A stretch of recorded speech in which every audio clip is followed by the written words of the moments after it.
Welcome to News of the North, featuring highlights from the Lake Country Echo and the Pine River Journal for the week of March 7th, as well as pineandlakes.com. I'm Nancy Vogt, editor of the Lake Country Echo and the Pine River Journal. And I'm Kate Perkins, staff writer. This week in the Lake Country Echo, we have information about the Pequot Lake School Board search for a new superintendent. They have a handful of candidates that they're going to interview on March 14th, and you can also read about why they chose to extend their job posting for another 2 weeks. And March is Food Share Month, so both newspapers feature stories on area food shelves from Pequot Lakes to Cross Lake to Emily to Pine River to Hackensack, and their wish for food and cash donations. Food shelves typically ask for cash. It goes further than the food donations that you bring in, but they'll take either. But the cash they receive, they can buy a lot more than when we go to the store and buy the canned items.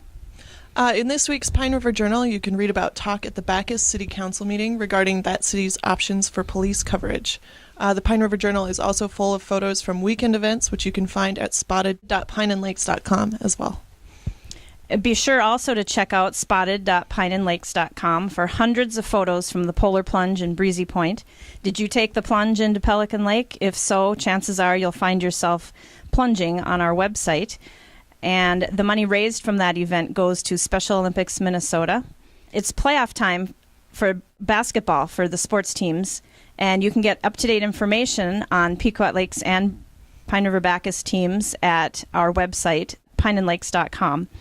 The Pine River Bacchus Tiger girls team will play on Friday night this week, and if they win, they'll go to the state tournament for the first time ever. And unfortunately, the Pequot Lakes girls have already lost, so they're done. But the Pine River Bacchus and the Pequot Lakes boys are also in playoff mode. You can find out what our columnists have to say, including the last windrow, Cracker Barrel, From the Left-Hand Corner, and a County Commissioner guest column. And that would be from Paul Teedy. He's our County Commissioner District 2, which is up in the northern Crow Wing County.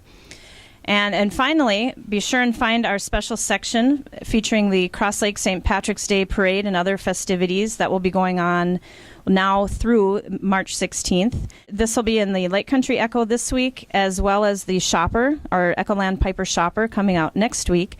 And be sure and bring one of these to the parade at 2 p.m. Saturday, March 16th in downtown Cross Lake, and hold it up as our float goes by, and our photographer will snap your picture and hand you a spotted card, and you can look for yourself online.